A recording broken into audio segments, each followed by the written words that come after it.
I saw my husband and my sister naked in my kitchen. Part 2.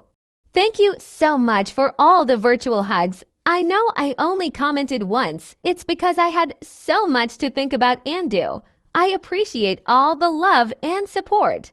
There was so much amazing advice given in the comments. Although a lot of it was American-based, I still appreciate it. But one thing I did see a lot was to unblock them and keep the texts and calls as evidence. So I did do that. After posting in another good cry, I knew that I had to get my poop together. I didn't have my sister or any family to help, so I had to do it myself.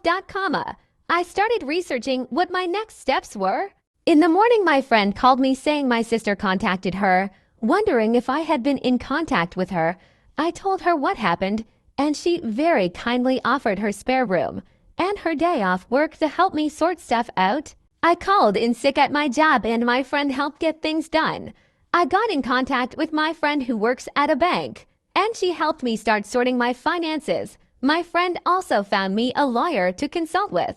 After my phone consultation with a lawyer, I was so overwhelmed. I now know why so many women don't divorce their cheating husbands.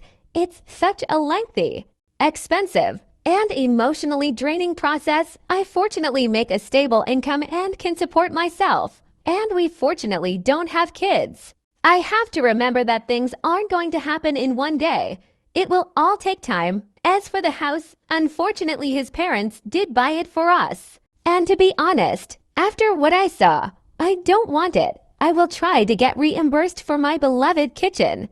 Otherwise, it can burn for all I care. This has been super draining, but I knew I had to talk to them. I already knew there was no coming back for my husband, and when I checked his messages, they were exactly what I thought they would say. I'm sorry, it's not what it looks like. We didn't mean for it to happen. Please come home. I love you. Blah, blah, blah.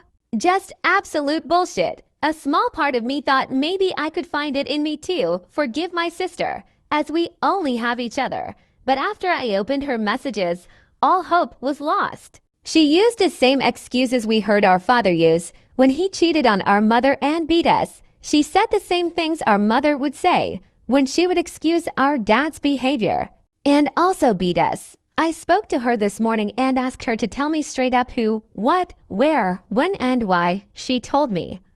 Back in July when I went on a girls' trip, she was at our house and joked to my husband that I would cheat on him on the girls' trip because that's what always happens. He said no, and they joked about it. But she said he could get even with me. And they ended up doing it once. One time lead to 2 to 3. Then to whenever they could do it. There was never any evidence or signs or anything that I was going to, or even thinking of cheating. I told her we were done.